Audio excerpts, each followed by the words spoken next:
Well, you're a bit younger than me, aren't you? So I am. I was born in 1964, but I was on the Word in 1990, and I wandered into the wrong dressing room, and there was this band in it I'd never seen before, and they were all like, "Oh, this is our dressing room," and they looked really cool. Anyway, then I went and did my bit on the Word, which was quite shit, I remember, because Terry Christian was a bit pissed off about everything, and Rob Newman was having one of his weird moments. I remember the show thinking, I wish we hadn't done this. And then I looked over, and that band was starting up, and it was Nirvana, and he did that speech about Courtney Love. Do you know this? It's a really famous, sort of brilliant thing. Is he just says, this is for Courtney Love, who's the best fuck in the world, and then they played Teen Spirit. So even though I had a terrible time on the Word, that was all worth it. Because Nirvana pretty special.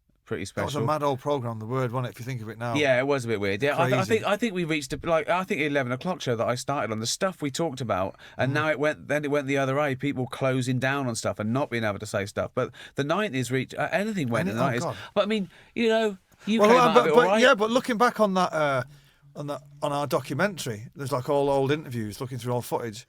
It's pissed all the time and smoking and got like pints of lager. Yeah. Even on the telly, just drunk all the time. All the time. First time you came to see me live in London, you were in a box. It was either Hammersmith and they had boxes or the Albert Hall or something. And you came backstage and we hadn't met before, but you said you were a fan and everything, right?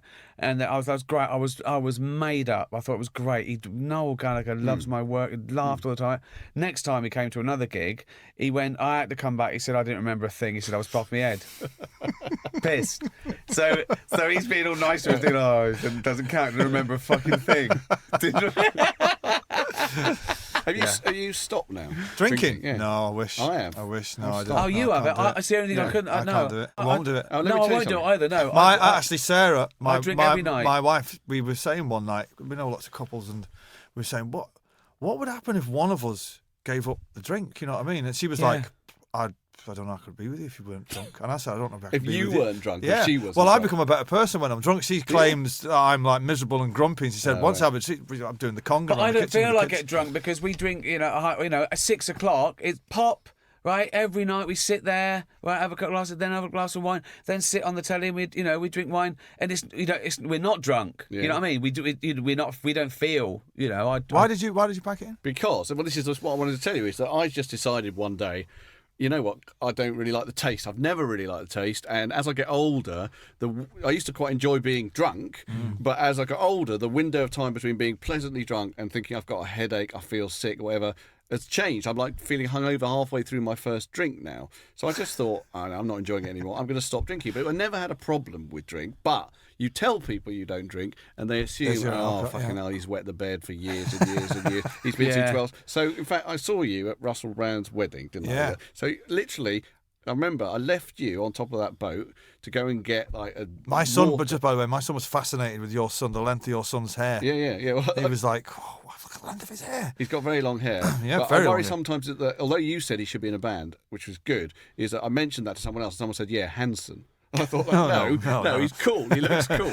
But anyway, I left you and I went to get a drink of like water or something from the bar, and a bloke said to me, are you having a beer? He was just standing there, wanted to talk to me. And I went, no, I've stopped drinking. And then he immediately started doing the thing that people do, right? So what people do when I tell them I'm not drinking or whatever, I don't drink, they normally go into a big thing about, I met Gillian Anderson, for example, who's had a lot of issues with drink, and she launched into what was it, 12-step? How did you deal with it? Did you have therapy? Blah, blah, blah. I had therapy for years, but then I relapsed.